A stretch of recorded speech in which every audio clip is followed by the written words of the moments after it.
Well, good morning, you all. Thank you for joining us today.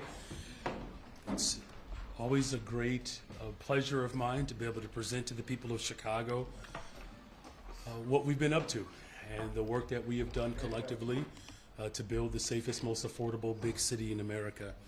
So we're going to talk community safety in our mid-year update, and I want to thank you all again for joining us.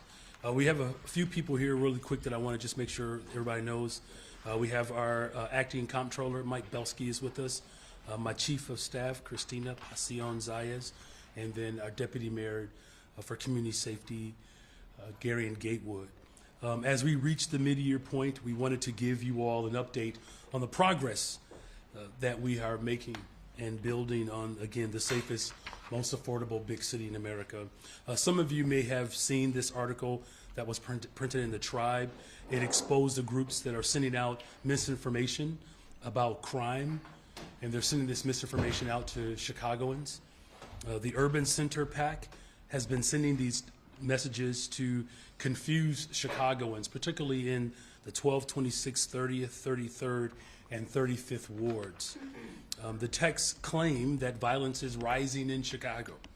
However, when the organization was pressed on this, they agreed that the quote more is accurate, that crime is actually down in Chicago. In the 26th ward, where some of these text messages were sent, the article actually reports that there's been only one homicide in the 26th ward over these first 6 months. As I've said repeatedly, one homicide or one shooting is one too many. However, this is substantial progress, and we need to make sure that Chicagoans understand the reality of crime and violence in their neighborhoods. The PAC is a separate from this dark money PAC that the Tribune reported on in May, but they've raised $10 million to confuse Chicagoans even more about our progressive agenda as we work to bring down crime and increase affordability in the city of Chicago.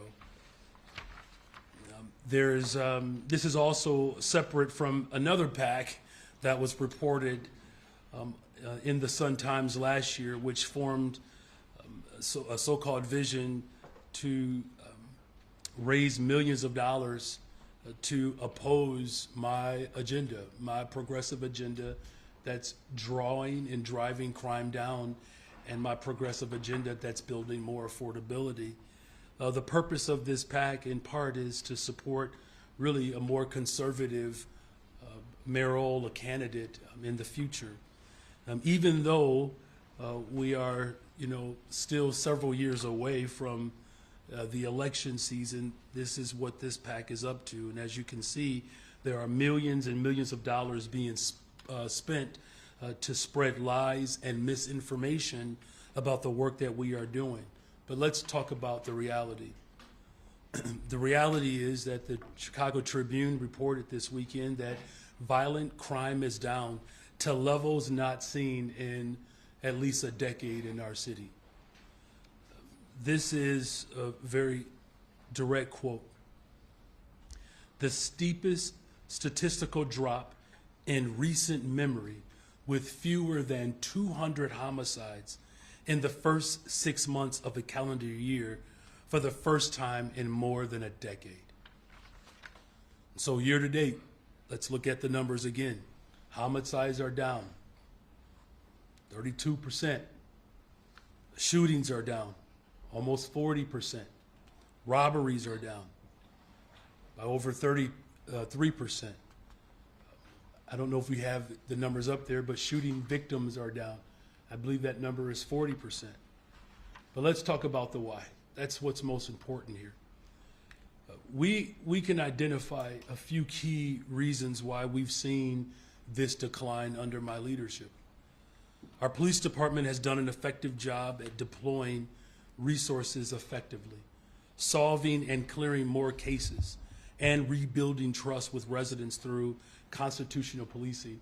When I first took office, we looked at the 35 most violent beats in the city, where violent crime was pervasive, where disinvestments have been the prevailing form of governance. My theory of the case was pretty simple. If we can drive violence down in the most violent neighborhoods in the city of Chicago, we can take that effort citywide. And that work has been moved citywide. Our police department continues to do its job, and particularly, again, our detectives division, which I promised to hire 200 more detectives, as well as revamp the detective division to ensure that we are using more modern technology and better efforts to be able to solve violent crimes in the city of Chicago. And we're going to take that same effort to begin to solve the shootings. It's not just about solving homicides. It's about solving every single violent act in this city, because we see that as a deterrent. But something else that we're very proud of is our CVI, Community Violence Intervention. These groups have played an important role as well, spreading out throughout the entire city of Chicago. They understand and know the nature and the makeup of these communities, and they're able to better offer intervention and prevention strategies that ultimately provides for more safe communities. And our investments in people, it's paying off. When we see that these three elements are working together in neighborhoods, we have seen a dramatic reduction in violent crime categories. Our police are targeting the areas, again, that have been most affected by crime and violence. When we've identified those 35 beats, it provided more confidence, quite frankly, in the community that we were going to show up for them and that these communities would never be ignored again under my administration. Our restructured Detectives Bureau, again, solving more cases, bringing clearance rates to some of the highest rates that we've seen in a decade. I believe this year alone, the clearance rate is 80% or 81%. And so have we seen the largest jump in the consent decree compliance as well since the monitor was put in place in 2019, which is proof positive that our efforts to ensure constitutional policing are effective. But we've also seen, again, this unprecedented partnership with CVI, street outreach workers, this partnership with the state of Illinois, Cook County business community as well. We're bringing people together and resources together to drive violence down in the city of Chicago. And these are the people who are on the ground that are actively de-escalating conflicts before someone gets shot or killed. And we've expanded the partnership, again, between the Chicago Police Department and CVI. These groups are almost in every single police district, so that they both have an understanding of the role that each of them play to keep our communities safe. But as I've maintained from the very beginning, it's never going to just simply be policing alone. That is a failed strategy. That gets us to where we need to go. Our investments in youth employment and programs, mental health resources, our targeted efforts to deploy city services through block activations, and hiring fairs, which brings and provides jobs and job opportunities to areas impacted by high unemployment and underemployment. These are critical investments that we have to make around policing and CVI. It is the layered, holistic approach that will get us there. Now, finally here, I set a goal last year to get us under 500. That's the goal that I set. But I didn't just set that goal without real substance behind the work that each of us are doing every single day. Every day I roll up my sleeves and I'm meeting constantly with the superintendent, making sure that we're meeting with the leadership of the police department to really understand how our investments and how our strategic approach is delivering on a promise. But this is just the beginning. There are no magic solutions to this work. It's just hard work. That's what my father would always tell me. Never be afraid to do a little bit of work. Never be intimidated by hard work. And so the block groups, the neighborhood associations, employers, community organizations, mental health professionals, police officers, first responders, and everyone in between, we're all working hard to make our city a much safer place. So my message to the people who are spending tens of millions of dollars to confuse, to distort, to lie, and not just oppose my agenda, but to oppose the desires and aspirations of working people. You're better off spending your dollars to help support driving violence down in the city of Chicago than using those dollars to to lie. We need investments in CVI. We need more youth employment. We need resources for public safety. If we're going to continue to drive crime down in Chicago, it's going to take all of us. And so those individuals that are forming PACs that are looking for a conservative to lead this city, you don't have to do that. Spend and use your resources to continue to drive violence down in the city of Chicago so that we all can be proud that we are building the safest, most affordable big city in America. Thank you all very much. And with that, we'll take questions. Yep. You know, there's one other note here. I'm sorry. There's one other note that I do want to make. It's important as we talk about the safest, most affordable big city in America. And there's just something that I think it's good to know here that it's not enough to build the safest city. We also have to build the most affordable one. And I say that all the time. So we're encouraged by a report that came out by Zillow that shows that only in Chicago is the median income more than enough to afford a typical home. The only place in America right now where the median income is enough to be able to afford a home is in the city of Chicago. We have a significant edge on housing affordability. Certainly, we're not saying that this is enough. Of course it's not. We need to go much further so that every Chicagoan can afford to stay and raise their family in the city of Chicago. And we want many more families that have left to come back to our city. In fact, that's how we expand our tax base and solve our structural challenges. You'll see on this slide that this chart shows that in New York, you would need a $100,000 raise to afford a typical mortgage payment. In Los Angeles, you would need a raise by $150,000 to afford a home. In Chicago, a median income can still buy you a typical home in this city. We need to build on that so that we don't become like the other peer cities where it becomes almost impossible for working people to afford Chicago. So again, thank you all again for being here. And with that, we're open to questions.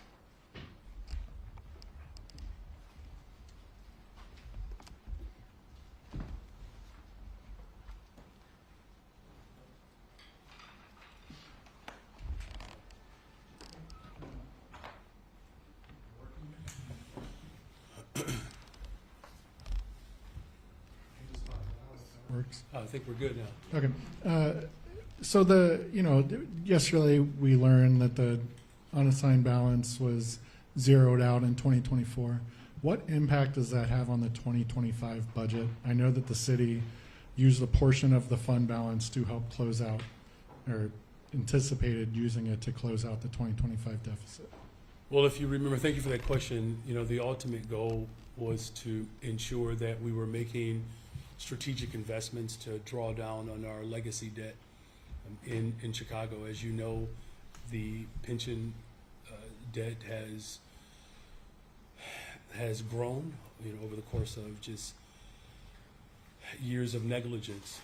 So, with that effort, we're already on pace to save taxpayers roughly $3 billion in the long run. As far as our projections moving forward, one of the things that's actually an encouraging spot is that the tax revenue that the city of Chicago controls is performing quite well, right? So the areas in which the city of Chicago has direct oversight of those revenue streams are performing well. It's the ones that we don't have control over. Those are the ones that are state regulated. And so as we look to build on next year's budget, of course, there are efforts that we're going to all lean into, finding more ways in which we can be productive. Where there's waste, we'll eliminate it. But we do know that we have to grow our economy, and one of the ways in which we do that, of course, is through progressive revenue. That's the ultimate goal, is to make sure that we're not cutting services that people rely upon, particularly at a time in which you can clearly see the investments that I've made are working. We are safer. Our city is more affordable. That's the message that I want to make sure gets across. But to my question, maybe the acting comptroller can answer what impact on the 2025 budget does closing out 2024 or lowering the fund balance? Listen, I appreciate that, but again, what I've said repeatedly is that everything that we need to do to move forward, there's an entire effort that we are putting forward. Look, if we would have just been able to get the PPRT from the state of Illinois that we've enjoyed over the course of years. If we'd have just gotten our fair share from the state of Illinois, we wouldn't be in this predicament. So, look, there's no secret here that we're going to have to roll up our sleeves. I'm doing that to ensure that our budgets moving forward reflect the values that the people of Chicago elected me to carry out, and that's to build the safest, most affordable big city in America. I mean, but Thank I'm you. asking a really kind of basic question. Does the city not know? Do you not think people should get this answer? Why can't we answer this question? It's not that. I didn't realize that my question and my response was that complicated to your basic question. I mean, I think Go ahead. Yeah, so, there's a little bit of confusion about fund balance. So the Accounting Standards Board that specifies how things can be reported, there's a waterfall, right? So there's non-spendable fund balance, which are things like inventories. You can't convert that to cash. There's restricted fund balance, which are things like contracts or grantors. And then there's committed, and that's the city council makes a commitment. And then there's assigned and unassigned. So we ended up with a positive assigned fund balance. And out of that fund balance, we pay the pension payment. We made a dedicated effort to make that prepayment, which is going to save $3 billion. But in addition to that, in that assigned is the $50 million rainy day fund, all right? So that's a backward-looking document. Then the question is, when you're given those results, what do you do looking forward, right? So the mayor appointed, through executive order, a group of business people to scour the city and look for improved processes and savings. We did a contract relief initiative where people are willing to take a lower pay. That's generated about $19 million. And we're actually 4% under budget for the operating budget. So the thing is you do things going forward to try to build that fund balance up. Unassigned is just the residual. It's like after assigned, it's a residual. So keep in mind that the assigned fund balance is something that management has discretion over to do things, and that's still intact. And it's really at the same level that it's been at for several years, notwithstanding the infusion of COVID money. And, we made commitments to spend that money on community revival efforts, economic development efforts.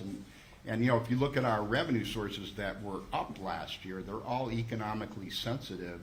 And I think it's a good barometer of the economic health of the city. We had retail sales taxes were up, entertainment taxes were up, investment earnings were up. So I think this mayor has done an excellent job. I was a rating analyst, looked at a lot of big cities, and not sitting on his hands when you get those sort of results. I appreciate all that, but do we have an answer? Thank you. Yeah. Thank you. Let's Yeah. move on to the next question. We both offered as thorough as we possibly can, and obviously that was not to your satisfaction, but those are our answers, Justin, okay? Why or why not do you expect NASCAR to come back next year? Well, first of all, we're just hoping that this year there's good weather. It looks like Saturday we're going to be okay. Sunday is a little iffy, maybe a little cloudy. They're going to have conversations. We're going to have internal conversations. What I can say, though, is, as what I was trying to offer up is that there is real hope in our economy right now. City of Chicago is the #1 destination for the 4th of July. We're really in the world, by the way. And what we've seen just in our airports, particularly O'Hare, where we have broken records in terms of just the number of people who are coming through. We are poised to become the busiest space in the country. So there's all good reasons of why people want to bring large events to the city of Chicago, particularly sporting events. We have the Premier League at the end of the month, I believe. It's going to be a great doubleheader. So we're going to continue to have conversations. You all know me. I will sit and meet with anyone, and we'll have those conversations and make a decision. And you want it to come back? Well, look, again, it's about having conversations to make sure that we're getting the most out of this experience. Where are you in the process of selecting a new CHA CEO? How many candidates are you considering right now? Well, as you know, CHA is an important part of how we deliver on becoming the safest, most affordable big city in America. I'm looking for someone who has real lived experience, someone who understands the value of public housing, It's something that's important to me and my administration. The number of candidates that have come before me, all of them have had, strong backgrounds. But, our situation is quite complex, and there are a number of people who are quite hopeful that as we continue to build more affordable units, that CHA can play a larger part in that. Again, the ones that are in front of me are ones that I will consider strongly, and when I make that announcement, I'll be happy to be able to make sure that you hear as soon as I make that announcement. I wanted to ask a question regarding the reserves. And the presentation, the slides that were presented yesterday included total reserves and fund balance of just over a little bit over $1 billion. I'm a little confused about what that number represents, because according to the ACFR, the total fund balance currently, including assigned as well as unassigned, as you mentioned, is just over $387 million. So can you explain what that $1 billion represents? And then overall, regardless of which metric you're using, it looks like they're declining. So what impact do you think that's going to have on the city's credit rating? Well, the rating agencies care about all resources, and we presented some of our concessions that are held intact, and so that's where that number comes from. The $300 million plus about $600 million in the concession reserves. We also showed the cash position of the enterprise funds and the net assets, and that's pretty helpful. But the rating agencies care about your total. That number you saw at $300 million, again, is the assigned fund balance. That's the total fund balance, including assigned and unassigned. Right. So because the assigned residual was zero, but we still have that $380 million. And again, going forward, we're working towards building that up so that we have the strong assigned and unassigned, which are together things we have discretion over. Meaning we want to make the prepayments on pensions. A portion of that, if you want to look at it differently, the $50 million in rainy day is part of assigned. Okay, it could very well be part of unassigned, right? But the overall resources then are still going down from 2023 to 24, from I think it was like 1.3 billion to about just over $1 billion. So overall the resources are going down too. So have you been in touch with the rating firms regarding that decline? Well, we recently did bond issues, so that's all baked into those. But the spikes you saw have to do with money, one, an improving economy post-COVID, but also some of the COVID funding. And so that was deliberately drawn down. I mean, we have to pay that off, right? We have to expend that money. So it's a little bit artificial. If you go back 2 years, you'll see it's always been around $300 million. Without infusion of money from outside parties, that would still be about $300 million. I would say the assigned fund balance, unassigned, which was 277 the year before, you can look at the numbers of CPS, non-payment, and the PPRT, we would have been in unassigned to the good. So the pension payment and PPRT that drew that unassigned all the way down to zero. Yeah. Thank you. Hello, Mayor. Hey, So you went from 2 Craigs 2 weeks ago to no Craigs last week, and you're down to the only Craig left here. I wonder, as you're going through this budget process, and you had the meeting last night, you're talking about wanting to keep the city affordable. I'm wondering, and I imagine others are as well, with this kind of budget deficit, where do you stand at this early stage on taking the automatic property tax increase in order to try to bring the budget into balance? well, where I stand today is that there are a number of recommendations that are coming from City Council, particularly around revenue. There will be recommendations that will be put forward by community members. We obviously have this working group that they're working hard every single day to look at ways in which we can be far more innovative in our budget. So we haven't made a determination just yet on which revenue streams will we ultimately rely upon. But I can tell you this, that we as a city, and quite frankly as a state, as a party, have to do much better in terms of raising progressive revenue to address these critical needs that people have. It'd be different if our work wasn't working. But the fact of the matter is we put $100 million the last couple of years towards violence prevention. It's working. Making sure that our detective division is strengthened, as well as having more an innovative approach towards solving crimes. It's working. Hiring young people, 45% increase, 29,000 this summer. These investments are working. So I'm eager to receive these recommendations from City Council. And look, here's what people said that they wanted. They wanted more engagement. They wanted a more hands-on experience on the front end. We're providing people with that. I'm going to present a budget in a couple of months that I believe will reflect the values of the people of Chicago. And then, of course, City Council will have the responsibility to pass it. Do you believe that you could present a budget that would not include a property tax hike? Look, that's a fair question. You know, look, there's no secret here that there has been a great deal of consternation around the property taxes as a whole across the state of Illinois. Here's what my preference has always been, is to work hand in hand with City Council in the state of Illinois to find more progressive streams of revenue. You know, look, the president he's a very simple-minded man, but his awful bill that he just got passed, we're going to see cuts to food and Medicaid and education. And these are real severe consequences to the neighborhoods in which we know require more. So we're going to continue to roll our sleeves up. You know, Craig, I can, tell you the honest truth here. We're going to do everything in our power to find ways in which government can be more productive. But I'm grateful, I'm grateful that our working group, working with labor, business leaders, civic leaders, the philanthropic community, all of us rolling up our sleeves to address, the legacy debt that I've inherited, and we just can't keep kicking the can down the road. So it's approached my front door. We have to address it, and we're seeing unprecedented numbers of violence reduction. I believe in the month of June alone, we cut homicides in half. We cut the homicides in the month of June in half, and it's because we're actually doing the hard work. So the work is working. Now we have to have a budget that continues to build off of the success that we are experiencing.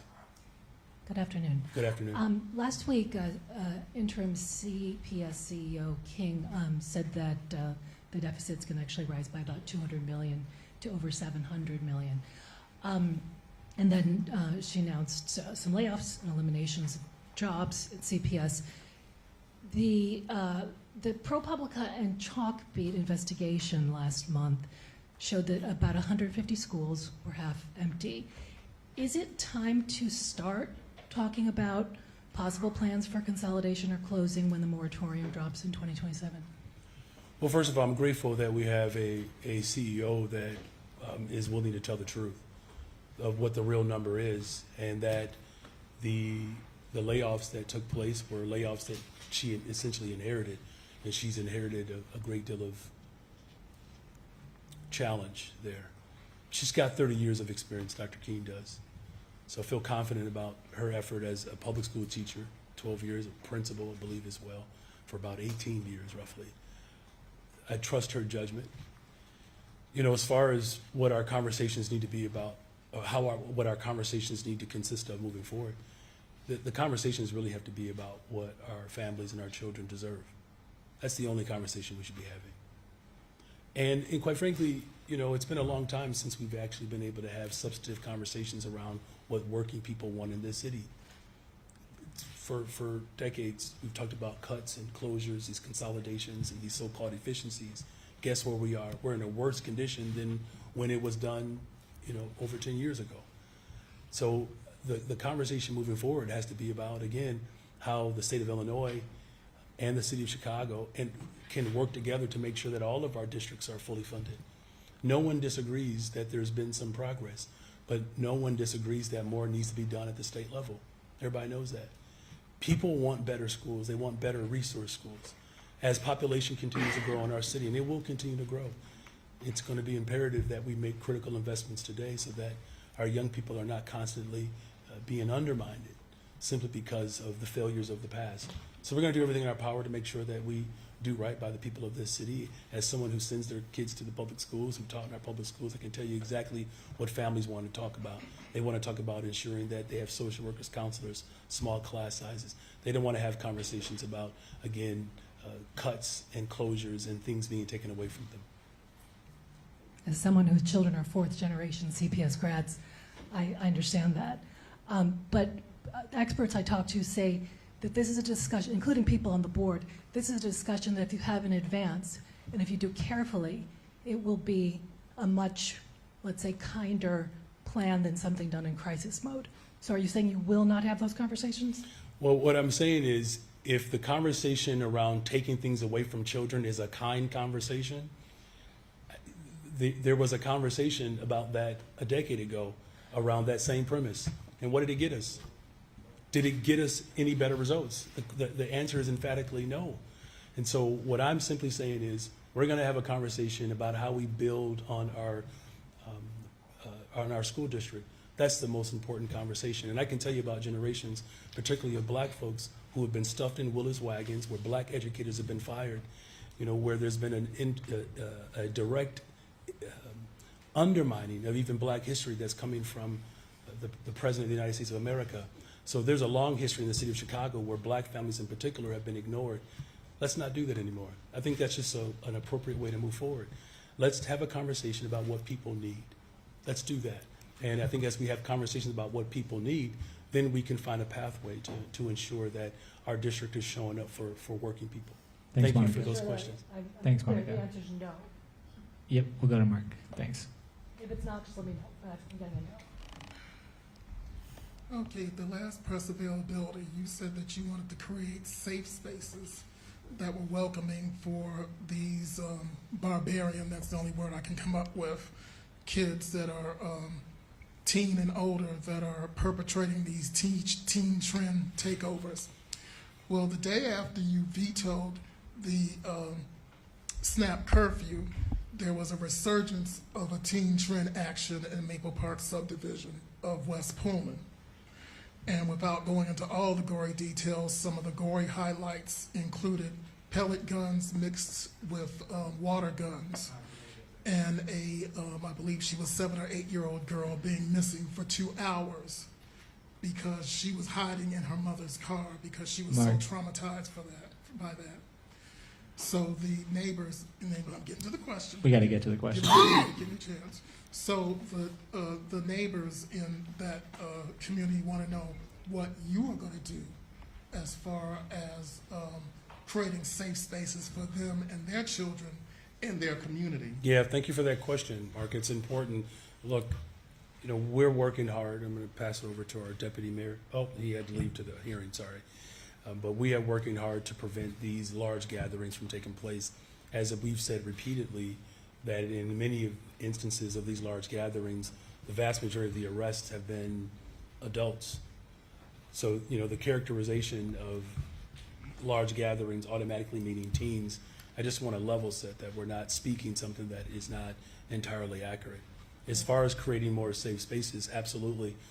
We have a number of them that are being organized for the month of July and really throughout the year. My advisory council, youth advisory council, they're taking the lead on that. Now look, do we need more spaces? Absolutely. Mark, I'll be the first to tell you that. That's why this conversation around the budget, even around Chicago Public Schools, is so critical, right? Because everyone wants to have a conversation about what we take away from people. I'm saying let's have a conversation about what we can actually add, particularly add value. That's the responsible thing to do. Now look, we're all adults in this room. At some point, I've proven for the last couple of years I can make difficult decisions. I'm just saying that the way decisions were made prior to me arriving have always been about reduction and eliminating, and that has proven to be wrong.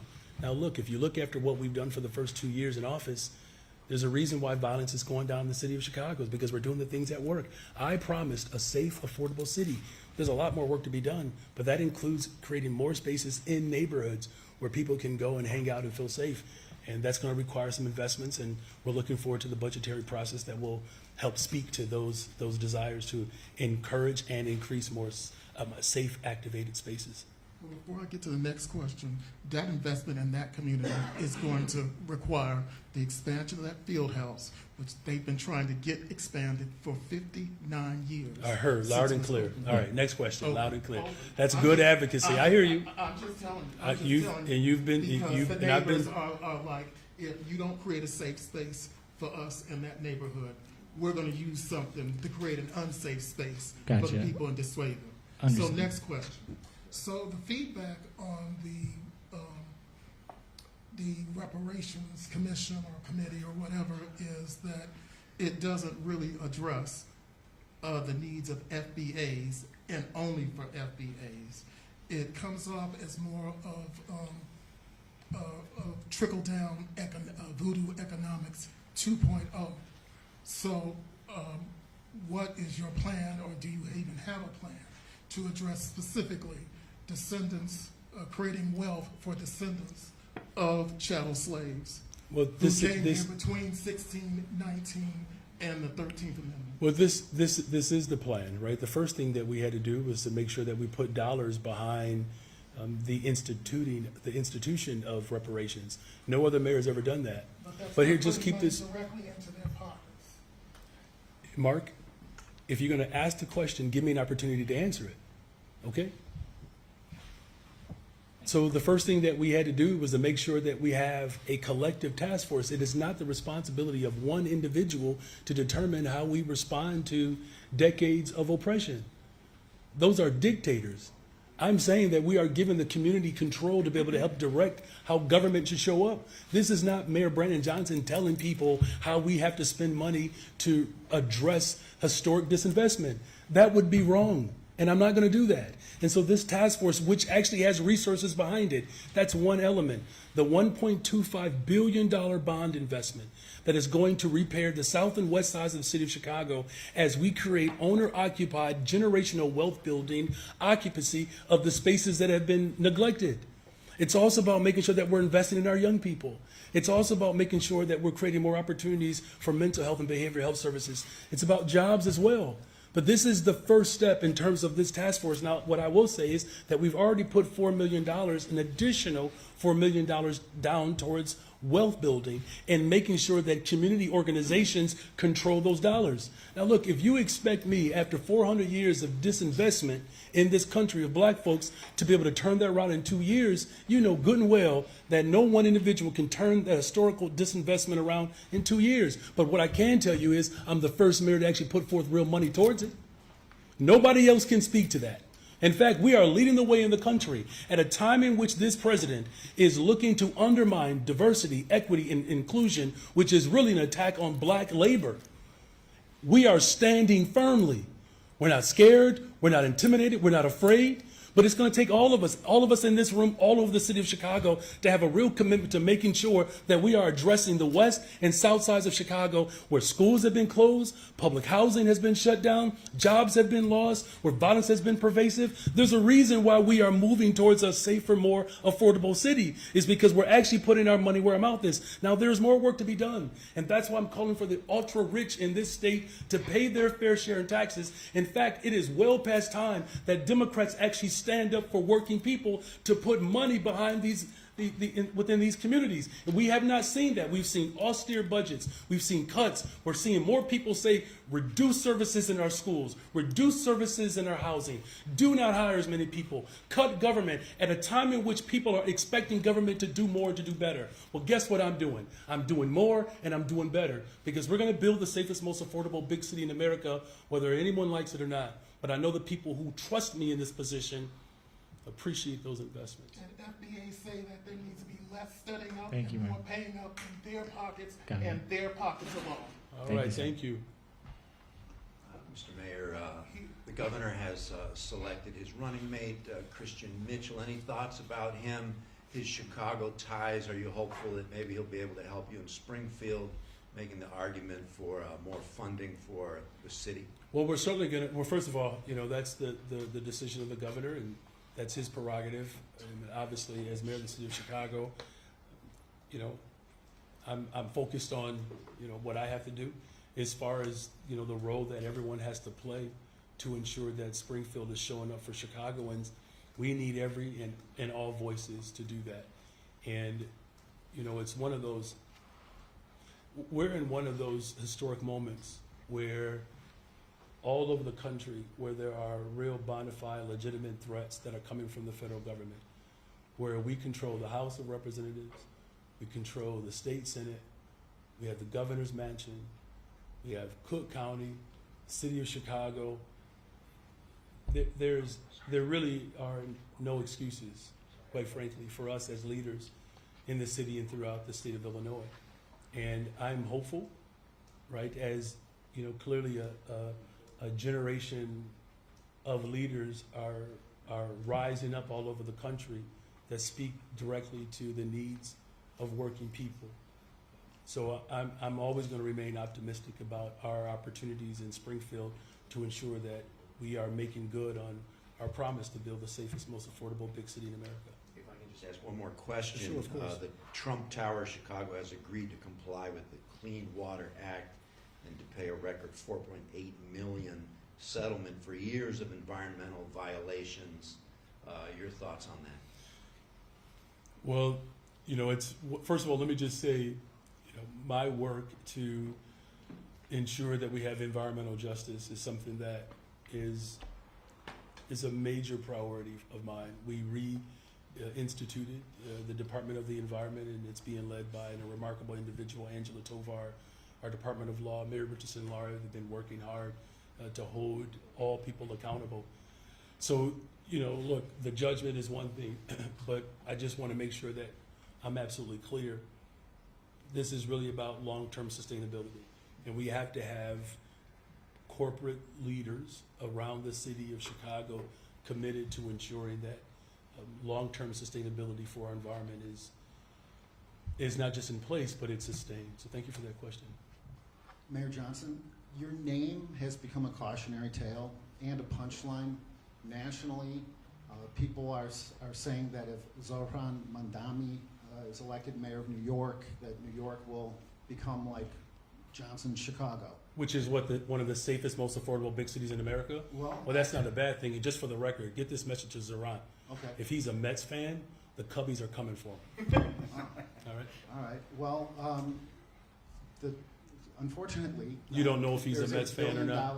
I really don't care if he's a Mets fan or not. What I care about is the fact that Chicago has $1 billion budget gap, migrant-driven budget gap. That your policy, your plan to have a government-run grocery store has collapsed, and you're at a 6% approval rating currently.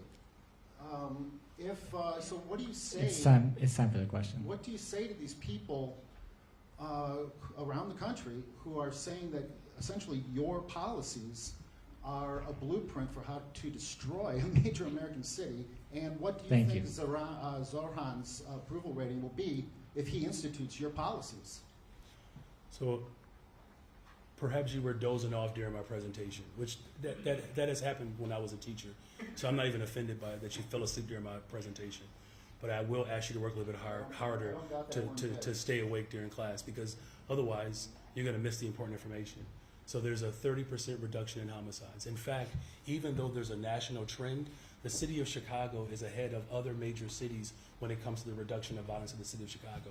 So it's working. In terms of affordability, we are one of the most affordable big cities in the entire country, right? And so the numbers bear out. And so here's what I'm encouraging everyone to do. Let's continue to organize and work hard to ensure that we have elected leaders that understand the value of supporting working people. We're going to build the safest, most affordable big city in America. I made a commitment to that, and we're going to continue to hold to that commitment. Thanks. Real We'll go to Heather. Chicagoans tell me that you sound delusional when you say that. Okay, we're going to go to Heather now. Thanks. No, I'm sorry, but Thanks. everybody got a follow-up. I'm going to ask my follow-up question, okay? Every single. No I'm preamble. sorry, Aaron, but I did get to have a follow-up, okay? No preamble, just a question. Every other reporter got a follow-up question. Go ahead. Go ahead. Ask the question. Real Chicagoans say that you sound delusional when you say that your policies are working. Your government-run All right, we're going to go to grocery Heather store now. collapsed. Thank you. You want to raise taxes on groceries. No self-respecting socialist would do that. I mean, obviously, a grocery tax is a tax. Hey, we need to keep moving. Thanks. What do you say to real Chicagoans who are not happy with your policies? Thanks. Go Cubs. Next. We'll go to Heather now. Thanks. Hi, Mayor. Hi. Do you know if he's a Mets fan? He is a Mets fan. Okay, so now game on. Okay. Game on, Chicago. The ACFR yesterday revealed that the Chicago Police Department overspent its budget by $207 million, nearly 10% more than its $2 billion budget. who is responsible for that overspending, and is it acceptable? No, it's not acceptable. Look, no one is going to agree that the overspending in this moment is something that we should accept or be okay with. Look, I've had conversations with the superintendent along with our budget director, and to the credit of the hard work collectively, we have seen overtime hours come down significantly. They have. Now, again, between the large-scale events as well as with DNC, there are some expenses that we accumulated. In fact, there are a number of events that we hold throughout the year that people want to experience, where the city of Chicago is often left with the bill. So there are some innovative element that has to take place here, and I've spoken to the superintendent about ways in which we can be far more aggressive in reducing overtime. And like I said, the hours have come down, so we're heading in the right direction. Salaries have, of course, increased as we have, paid our women and men who serve our city on the front lines. We want to pay them a good wage. So there's more work to be done, but it's not acceptable. We're going to continue to work to drive those numbers down. I want to ask you about a story published by the Sun-Times and Illinois Answers that found that the police officer who inadvertently shot Crystal Rivera had only been a police officer for a short period of time, but had a lengthy disciplinary record. Why can't the Chicago Police Department take action against officers who demonstrate over and over again that they simply can't follow the rules? So they can, and in many occasions the superintendent has not only engaged but instituted his authority to remove people who are not carrying out the honor and wearing a badge. Now look, again, we're talking about decades of distrust as well as misconduct, and as we work to make sure that officers are better trained and supported, the expectation, of course, is to carry out policing constitutionally. I don't know all that is what was in this individual's background, but what I can tell you is that the superintendent and I are on the same page of ensuring that we have the best and the brightest that are serving and protecting our city. Have you asked the CPD leadership to take a look at other officers who might have similar disciplinary records but are being assigned to tactical teams and other sensitive assignments? It's a good question. There are ongoing efforts to review how these tactical teams are assembled and even the work that they do. Look, I'm just calling the conversation that I had with Officer Rivera's family and how tragic this was. So it's incumbent upon us as government to make sure that officers are trained and fully supported to ensure that they are carrying out policing constitutionally. It's an ongoing effort, and look, I'm not going to sit here and act like this is not a challenge. I've inherited quite a bit, and I'm up for the challenge, don't get me wrong, and working to course correct the failures that have been in play for too long in this city. It's why I get up every single day. It's actually my motivation. Maybe it's just birth order. You just wake up every day and you just want to fix it. So to all those middle childs out there, middle children, thank you for waking up every day trying to fix it. Thank you all. Thank you.